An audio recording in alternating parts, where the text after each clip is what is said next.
Donc 17h10, je suis rentrée chez moi.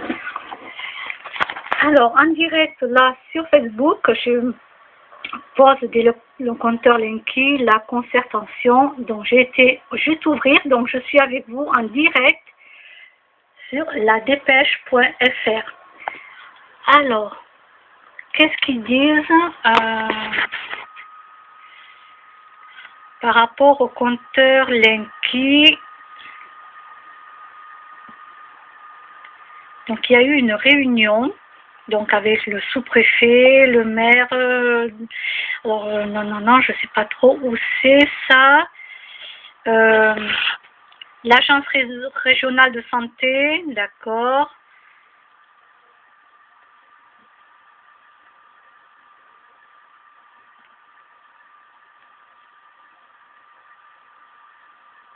Enedis s'est engagé à mieux informer la population, d'accord, oui, non, mais de toute façon,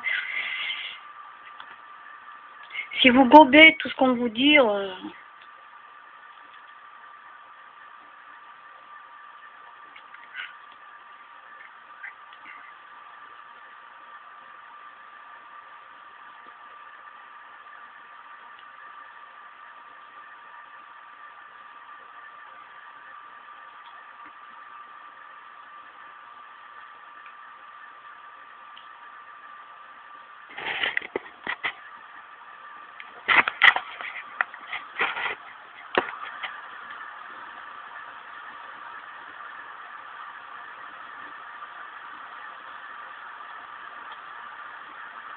oui, alors, le temps que tous les habitants soient informés, oui, mais bien sûr, allez-y, mais bien sûr.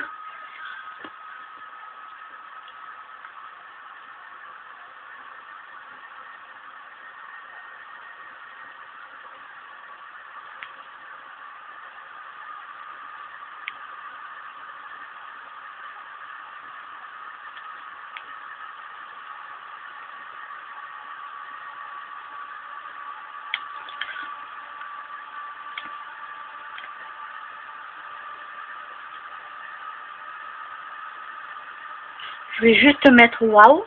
Donc en gros, ouais, en gros, qu'est-ce que vous voulez que je vous dise de plus? Quand on ne connaît pas, quand on ne s'est pas renseigné sur internet et tout, ben voilà, on accepte. Là, moi, jusqu'en 2021, j'ai le droit de le refuser. J'ai entièrement le droit. La loi est jusqu'en 2021. Donc entre-temps, j'espère que ils vont arrêter de poser ces nouveaux compteurs. Ceux qui l'ont déjà, ben, ils l'ont. Voilà. C'est comme moi, si je déménage d'ici et que je vais ailleurs et qu'il y a le compteur jaune, on ne peut plus l'enlever. Il est posé. Donc après, c'est à moi d'acheter ce qu'il faut pour les protections d'ondes. Voilà, c'est tout. Mais s'il est posé, il est posé. Voilà.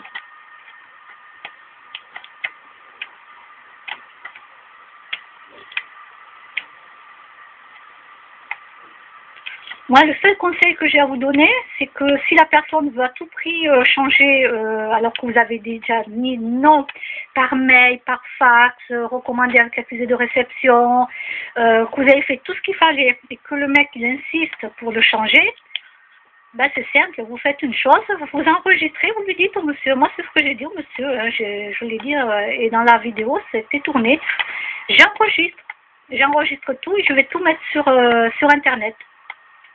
Voilà, donc, et surtout, dites bien que vous enregistrez, que vous allez le mettre sur Internet. Et vous demandez au monsieur qu'il appelle son chef dans ce cas-là, hein, de Enedis. Et le chantage qu'on va vous dire là, d'accord, vous gardez votre ancien compteur, mais on est obligé d'enlever le petit boîtier qui est juste à côté et finalement vous n'aurez pas d'eau chaude. Et qu'en plus, on va vous dire, ben oui, mais dans ce cas-là, vous allez empêcher vos voisins qui sont juste à côté d'avoir de l'eau chaude si vous refusez. D'accord? Tout ça, c'est du blabla. C'est pour vous toucher au plus profond de vous. Moi, j'ai failli me faire avoir parce que bien sûr, je me suis dit, mais mince, je peux pas, dans ma tête, je disais, mais mince, je peux pas empêcher mes voisins d'avoir de l'eau chaude. Ben non, moi, je suis pas comme ça quand même, faut pas... Mais non, c'est du blabla, tout est faux. Ils me l'ont pas enlevé, le petit boîtier. Attention, filmez les choses, vraiment, restez là. Ne, ne vous battez pas avec la personne, ne faites pas du tout de mal avec la personne, absolument pas. Vous avez le droit de refuser, vous avez le droit, mais moi je vais vous dire non à la violence. Voilà, même si moi, des fois, dernièrement, on m'a accusé de violence, ce qui est entièrement faux, et ne vous inquiétez pas, je vais le prouver, ça c'est pas un souci, c'est pour ça que je suis pas du tout inquiétée. Mais ce que je veux dire par là, euh, même que les gens, ouais, au fait, les gens, ils ont fait des fausses attestations, ne vous inquiétez pas, moi, je ne suis pas inquiète du tout. Ce qu'il y a, voilà, non, pas de violence, ne vous battez pas avec la personne, le monsieur, il est là pour faire son travail, c'est un salarié. Attention, c'est un salarié, ce monsieur, on lui a donné des ordres. Et il faut qu'il écoute, il est payé pour faire ce qu'on lui demande. Alors, s'il vous plaît, ne faites pas n'importe quoi. Voilà, téléphonez à Enedis, demandez la direction, tout ça, et vous dites que vous êtes en train d'enregistrer tout ce qui se passe. Ils vont être obligés d'arrêter. Ils ne vont pas toucher à votre compteur. Mais je vous demande pas de violence. Voilà.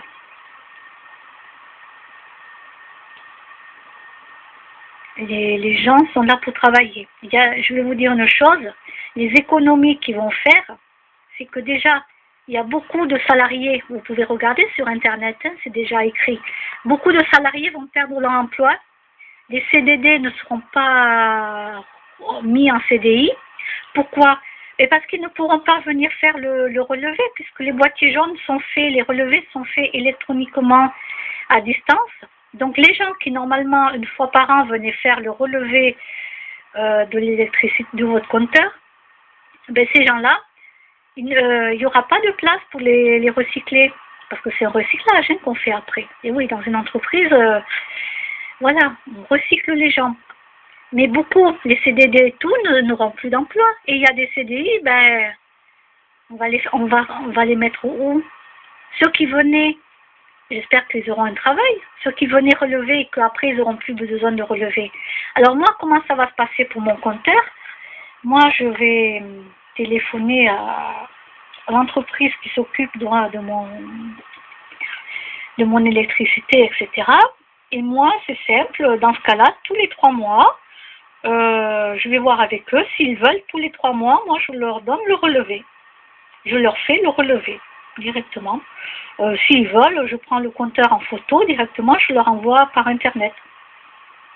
Moi je m'en fous, je ne suis pas là pour mentir, j'ai rien à cacher, quoi. Et après, s'il y a un monsieur qui veut venir relever le compteur une fois par an, ben, ils le feront. Au moins ce monsieur, je me dis qu'au moins il aura gardé son travail. Voilà, au moins il y en a un qui aura gardé son travail. Parce que je ne suis pas là pour embêter les gens, pas du tout. Mais si je dis que non, pas de compteur, si je le dis, c'est pas pour rien, c'est pas pour rien. Et en plus, je pense aux salariés. Moi, je pourrais m'en foutre de l'être humain. Bien sûr que je m'en fous maintenant de l'être humain. L'être humain est trop méchant. Ça ment, c'est méchant, c'est tout ce que vous voulez. Mais en même temps, j'ai une partie de moi qui est gentille et qui pense quand même à ces salariés. Hein? Les salariés qui auront fait des crédits pour acheter une maison. Parce qu'on va leur dire qu'on renouvelle leur CDD et puis c'est pas vrai finalement parce qu'ils vont perdre leur emploi. Hein? On va les recycler où ces salariés? Les robots sont en train de remplacer tous les êtres humains. Les êtres humains, on va les mettre où? Alors oui, on a besoin de machines, on a besoin de tout ça. On n'est pas non plus à l'ère où on nous arrachait les dents comme ça, quoi. Bon, quoi que ma dentiste, elle a réussi à m'arracher une dent sans me faire la piqûre. Et oui, on peut nous arracher une dent sans faire de piqûre. Oui. Par contre, elle me disait tout le temps, ça vous fait mal, mon Garcia, ça vous fait mal, dites-moi, ça vous fait mal. Et je disais, oui, j'avais la bouche ouverte avec le truc. Et je tenais bon à la douleur, mais la douleur était supportable. Même si ça faisait mal, elle était supportable. Donc ça va, je suis capable encore d'endurer ça. Oui, on m'a arraché une dent sans problème, sans piqûre. Parce qu'en plus, moi, j'aime pas les piqûres. hein. Faut mettre du chut sur la gencive. Et je dis, attendez, hein, que ça endort ma gencive, hein, parce que je ne supporte pas les piqûres. Donc voilà. Alors vous voyez, en même temps, je suis extrêmement douillette, et en même temps, je suis capable qu'on qu'on m'arrache une dent, tout doucement, bien sûr, sans piqûre. Alors, je ne vais peut-être pas parler alors de dents, puisque c'est un mauvais exemple, mais on vous endort pour faire une opération. Ben oui, on a besoin de l'évolution. Moi, je suis pour l'évolution. Mais là, les robots qui vont remplacer tout le monde, là, en Chine, ils ont montré un robot donc qui remplaçait un barman. C'est lui, le robot, qui vous demandait un cocktail, c'est lui qui vous le fabrique. Vous avez une hôtesse d'accueil, donc avec un vrai visage d'être humain. C'est un robot, mais ils ont mis un vrai visage d'être humain. Et ça remplace une personne à l'accueil. Et elle vous dit bonjour, elle vous demande ce que vous voulez, elle répond à vos questions, parce qu'elle a été programmée pour toutes les réponses et toutes les questions. Mais en attendant, l'être humain, il se retrouve où?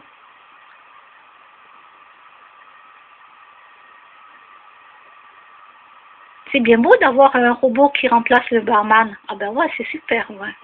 Super, vous demandez à un robot qui vous fasse un cocktail. Génial. Et en attendant, il y en a un qui est au RSA ou dans la rue, au lieu d'avoir son job.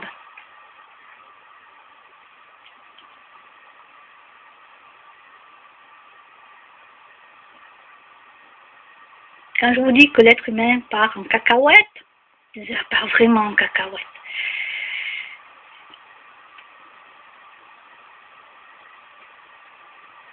Quand vous voyez là, tous les policiers qui se sont suicidés, vous avez dû le voir peut-être. Moi, en tout cas, je l'ai vu sur Internet.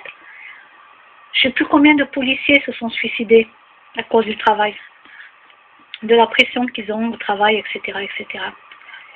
Alors ces gens-là, on va pas leur dire qu'ils étaient fous, puisqu'ils sont policiers. Exemple, moi, je me suicide. Donc, non, je ne vais pas me suicider, je vous rassure. Mais un exemple, je prends moi. Dans mon cas, moi, où on me harcèle, etc. D'accord? Je me suicide, on va dire, mais de toute façon, elle est folle, elle était folle, tout ça. Exemple, je prends des cachets, puis finalement, je ne meurs pas, parce que ça arrive, des gens qui prennent des cachets et qui ne meurent pas.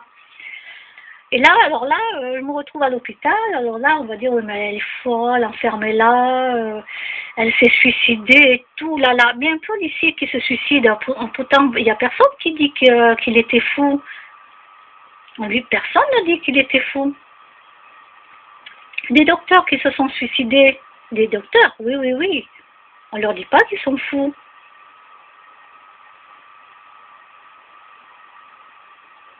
Donc vous voyez un petit peu. Là, c'était quand? C'était, oh, ça remonte un moment, c'était France Télécom. Je crois que c'était France Télécom ou Orange ou un truc comme ça. Vous avez entendu l'histoire des gens qui se sont suicidés au travail? Parce qu'ils n'en pouvaient plus de ce qui se passait. Il y avait Renault aussi, je crois. Il y avait eu Renault. Alors bien sûr, tout le monde a essayé de leur mettre ça sur le dos en disant que c'était en vérité, c'était pas le travail, c'était la famille, que ça n'allait pas et tout. Alors ok, je dis pas qu'ils n'avaient pas de problème dans la famille. Qui n'en a pas de problème dans la famille? Voilà, qu'on lève le doigt. Bon, je vois personne. Là, derrière mon écran, je vois personne qui lève le doigt. Qui n'en a pas, d'accord? Mais je peux vous dire que la pression au travail, le harcèlement et tout ce qu'on peut subir, ça ne m'étonne pas qu'il y a des gens qui se suicident. Et c'est malheureux pour ces personnes.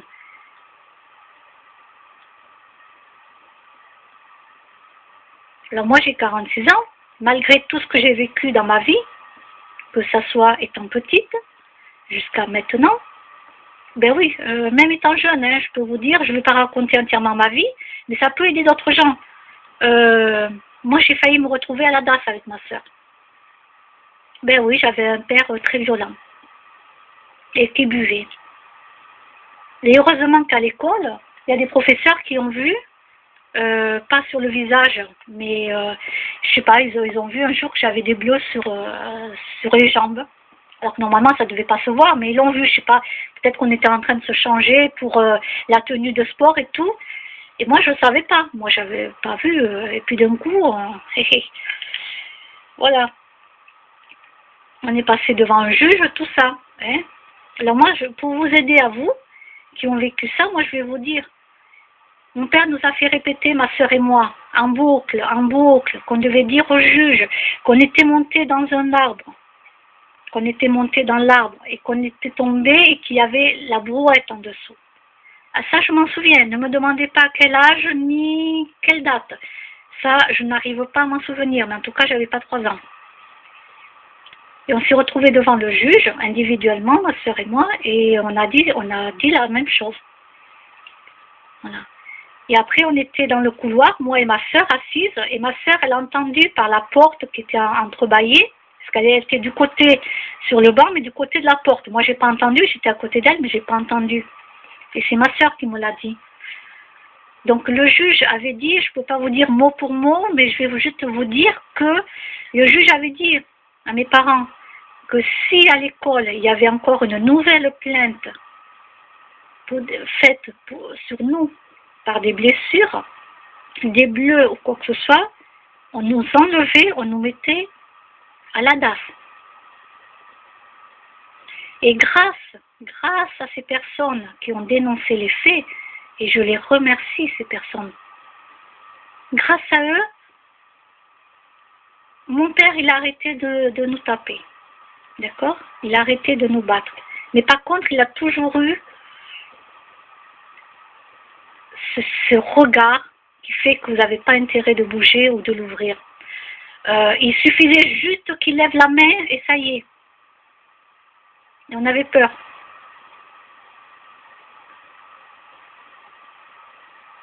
Il s'est arrêté de nous battre grâce à ça. Alors, tous les enfants qui ont été battus dans leur vie, vous pouvez me comprendre. Voilà. Et les enfants qui ont connu le martinet, parce que